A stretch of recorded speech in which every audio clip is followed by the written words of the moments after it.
کیا ہے جس نے معتبر حسین ہی حسین ہے۔ حضرات، بڑی سعادت مندی اور فیروز بختی ہے آپ کی کہ آج کی شب آپ یہاں پر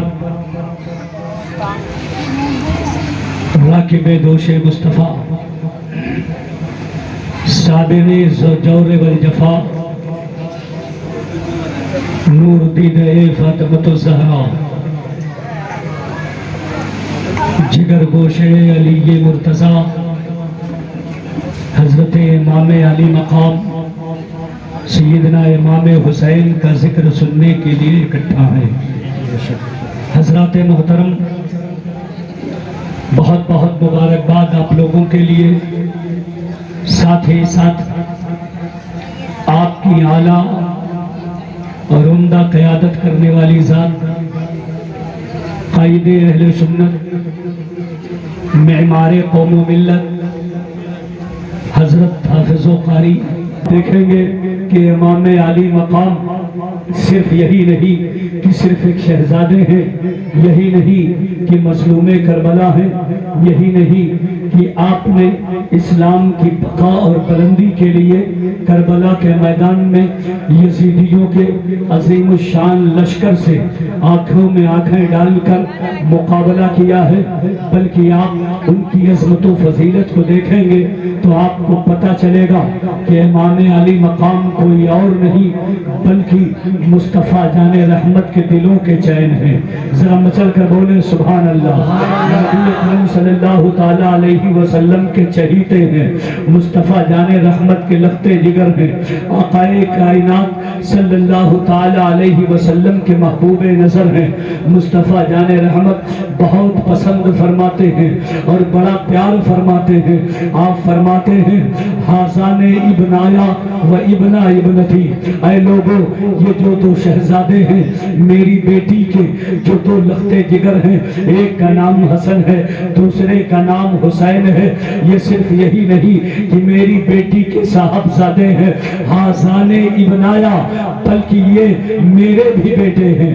آپ فرماتے ہیں کہ حسن و حسین میرے نواسے بھی ہیں اور میرے بیٹے بھی ہیں، میں انہیں اپنی نیابت عطا کروں گا۔ مصطفیٰ جان رحمت کے وارث ہے، نبی کے نائب ہیں، مصطفیٰ جان رحمت صلی اللہ تعالیٰ علیہ وسلم کے نسل کو اور نسب کو آگے بڑھانے والے ہیں۔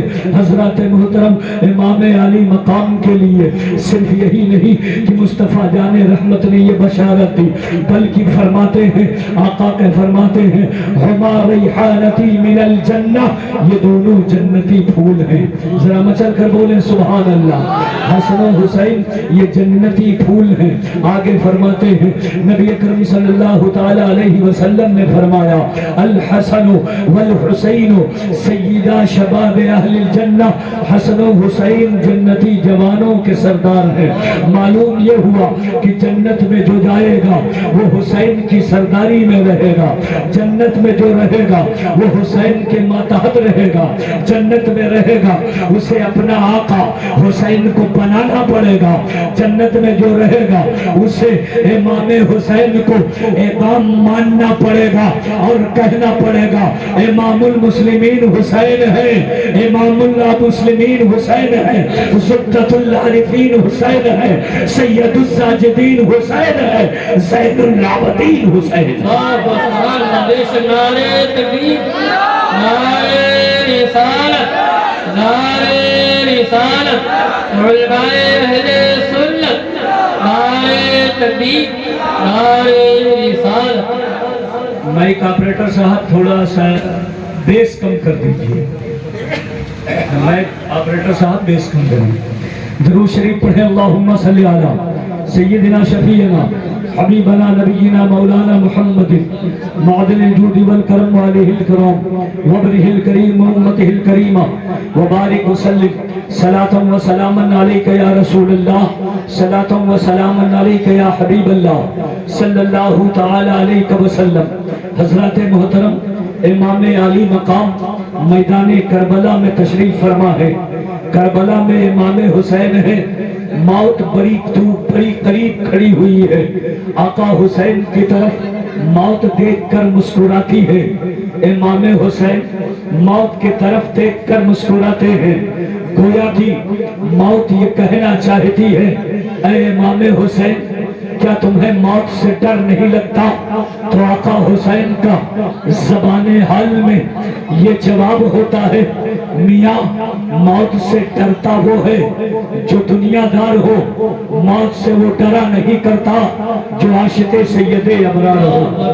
آپ فرماتے ہیں زندہ ہو جاتے ہیں جو مرتے ہیں حق کے نام پر، اللہ اللہ موت کو کس نے مسیحا کر دیا؟ موت سے ڈرتا تو وہ ہے جو باطل کا سپورٹر ہو، موت سے ڈرتا وہ ہے جو باطل کا حمایتی ہو، موت سے ڈرتا وہ ہے جو غلط کرتا ہو، موت سے ڈرتا وہ ہے جس کی زندگی گناہوں سے گھری ہو، موت سے ڈرتا وہ ہے جو گناہوں میں ڈوبا ہو، موت سے ڈرتا وہ ہے شبانہ روز جس کی اللہ کے فرمان کے خلاف ادا ہوتے ہو، وہ موت سے نہیں ڈرتا جس کی زندگی سنت رسول کی آئینہ دار ہو، وہ موت سے نہیں ڈرتا جو محبوب پروردگار کا وفادار ہو، موت سے وہ نہیں ڈرتا جو عاشق سید ابرار ہو، موت سے وہ نہیں ڈرتا جس کی زندگی زہد و تقوی کا آئینہ دار ہوتی ہے۔ میرے بھائیوں آپ دیکھیے کربلا میں امام حسین کے سامنے موت کھڑی ہوئی ہے، موت کھڑی مسکرا رہی ہے اور یقینی ہے کہ موت آئے گی، مگر میرے حسین جانتے ہیں کہ یہ موت ہے جو سب کو آتی ہے، سب کو آ کر فنا کر دیتی ہے، مگر اللہ والے موت پا کر ہمیشہ کے لیے زندہ ہو جایا ہے۔ سبحان اللہ سبحان اللہ، بے شک بات سب کی حد سچی ہو تو سب لوگ ہاتھ اٹھا کے بولے سبحان اللہ، سبحان اللہ، بے شک ماشاءاللہ۔ ذرا توجہ فرمائیں، موت آنی ہے۔ آپ دنیا والوں سے پوچھو، اے دنیا والوں یہ بتاؤ موت کسے کہتے ہیں؟ مرتا کون ہے؟ جسے موت آتی ہے کون مر جاتا ہے؟ تو پوری دنیا کا یہ فلسفہ ہے۔ دنیا کا ہر دانشور کہے گا وہ مر گیا جس کی نفس رک گئی، وہ مر گیا جس کی سانس تھم گئی، وہ مر گیا جس کے اعضاء نے کام کرنا بند کر دیا، وہ مر گیا ہاتھ پیر جس کے رک گئے، وہ مر گیا جس کی آنکھوں نے دیکھنا بند کر دیا، وہ مر گیا جس کے دماغ نے سوچنا بند کر دیا، وہ مر گیا جس کا خون بہ گیا، وہ مر گیا جس کی گردن کٹ گئی، وہ مر گیا جس کا سینہ چھپ گیا، وہ مر گیا جس کے بازو الگ ہو گئے۔ یہ دنیاوی نظریہ ہے، دنیا کا ہر آدمی یہی جانتا ہے کہ موت اسی کو کہتے ہیں۔ عناصر اربع جب تک جمع رہتے ہیں ان کا مجموعہ پایا جاتا رہتا ہے، زندگی پائی جاتی رہتی ہے، مگر عناصر اربع بکھرے، سانس کا رشتہ بدن سے الگ ہوا، آدمی مر گیا، اسے موت آ گئی۔ یہ دنیا کا نظریہ کہہ رہا ہے، دنیا کے لوگ کہہ رہے ہیں، دنیا کا دانشور کہہ رہا ہے، دنیا کا عقل مند کہہ رہا ہے، مگر اے مسلمانوں ذرا آؤ قرآن سے پوچھتے ہیں، اے قرآن تو بتا تو کسے زندہ کہتا ہے، تو کسے مردہ کہتا ہے؟ ہم نے کربلا میں ایک ایسی لاش دیکھی ہے جس کی گردن کٹ گئی ہے، اے قرآن تیرا کہنا کیا ہے؟ کیا وہ مر گیا؟ کربلا میں ہم نے دیکھا ہے عباس کے بازو کٹ گئے ہیں، اے قرآن تو کیا کہہ رہا ہے؟ کیا وہ شخص مر گیا؟ اے قرآن تو بتا، کربلا میں ہم نے ایک شخص دیکھا ہے جس کی گردن میں تیر لگی ہے، اے قرآن تو بتا تو کیا انہیں مردہ کہتا ہے؟ کیا وہ مر گیا؟ ہم نے کربلا میں ایسی لاشیں دیکھی ہیں جن کے بدن پر گھوڑے دوڑ رہے ہیں، ہڈیاں ٹوٹ گئی ہیں، اے قرآن تو بتا تو کیا کہتا ہے؟ دنیا کچھ بھی کہے مگر ایک مسلمان ہونے کے ناطے ہمارا عقیدہ تجھ پر ہے، اے قرآن تو جو کہے گا مسلمان اسے مان لے گا۔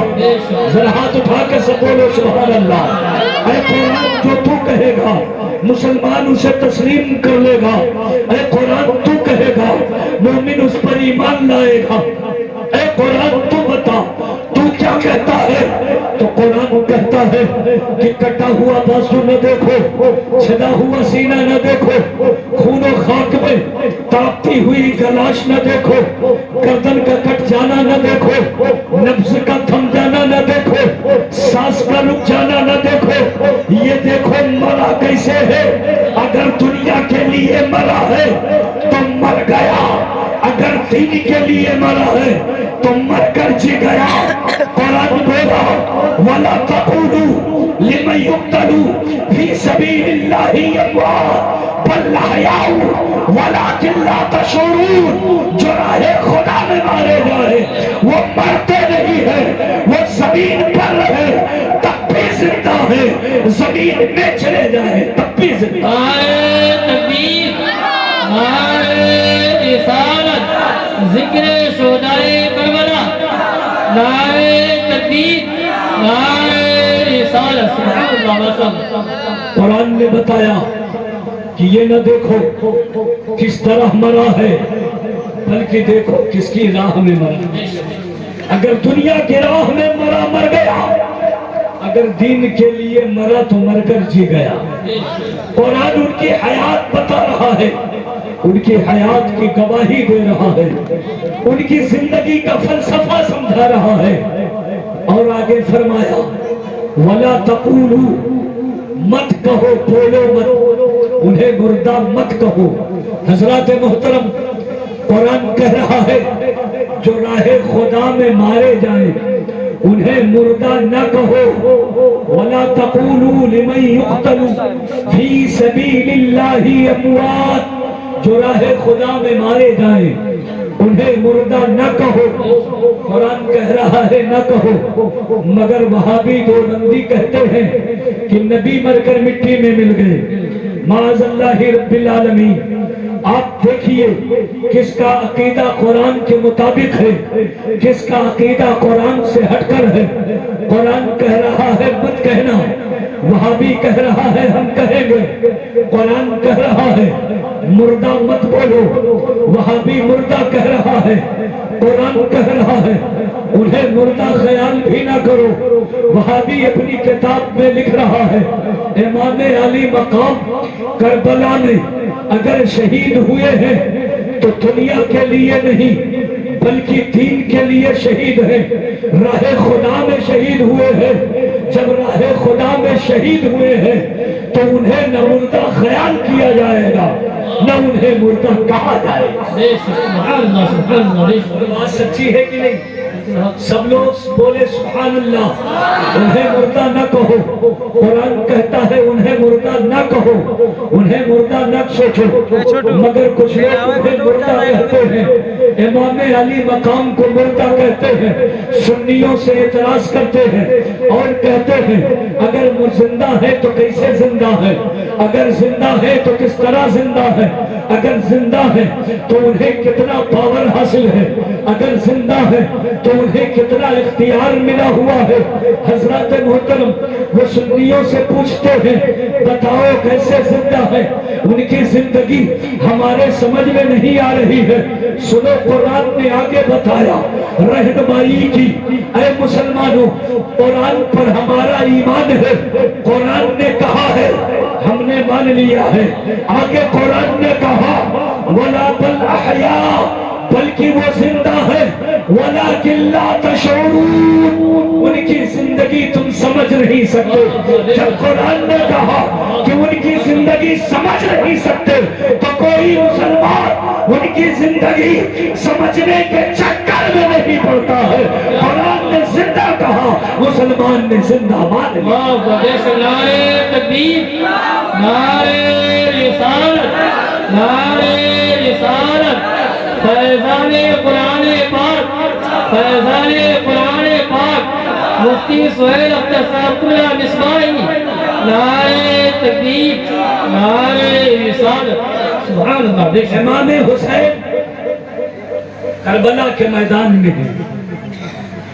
اب کچھ لوگ یہ کہتے ہیں یہ جنگ سیاسی جنگ تھی، مگر میں کہنا چاہتا ہوں مصطفیٰ کے گھر والے سیاست نہیں چاہتے ہیں، شریعت چاہتے ہیں۔ واہ بے شک اگر جملہ اچھا لگا ہو، بہت اچھا جملہ میں نے آپ کو دیا ہے، ان جملوں پر آپ کی مکمل توجہ چاہتے ہیں۔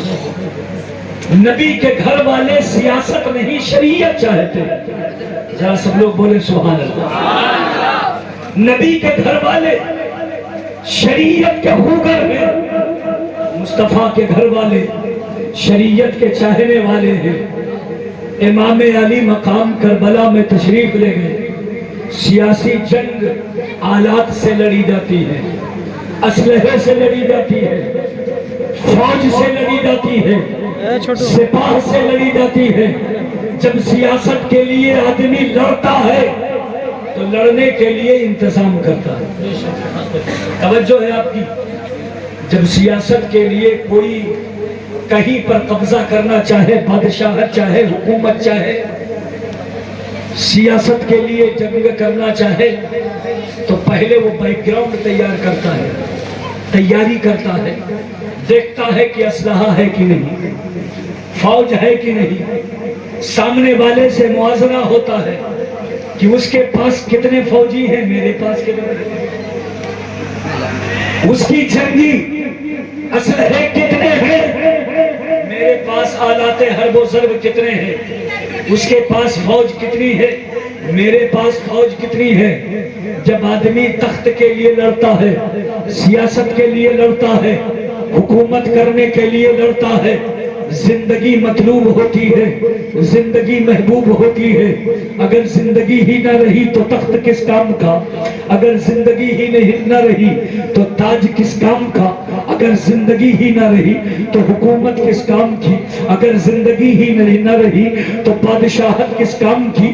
اس لیے جب سیاسی جنگ ہوتی ہے تو اس کے لیے اسلحہ تیار کیا جاتا ہے، فوج اکٹھا کیے جاتے ہیں، سپاہی تیار کیے جاتے ہیں، سپاہی بنائے جاتے ہیں، فوج تیار کی جاتی ہے۔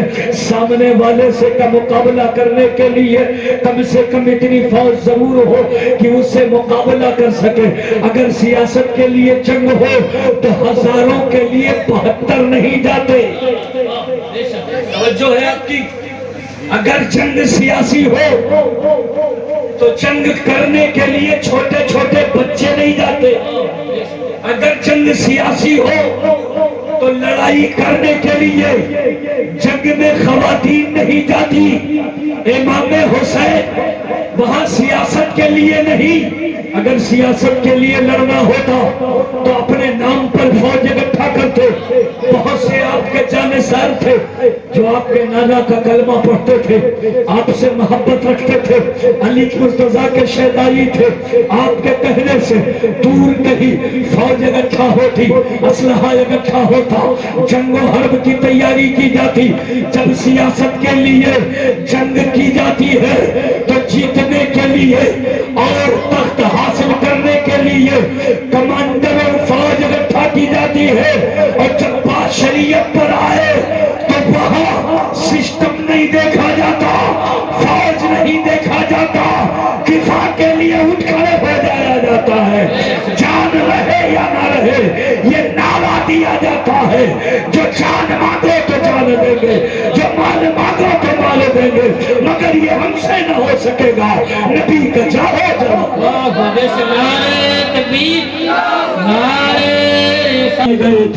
آپ جھوم جائیں گے، مچل جائیں گے۔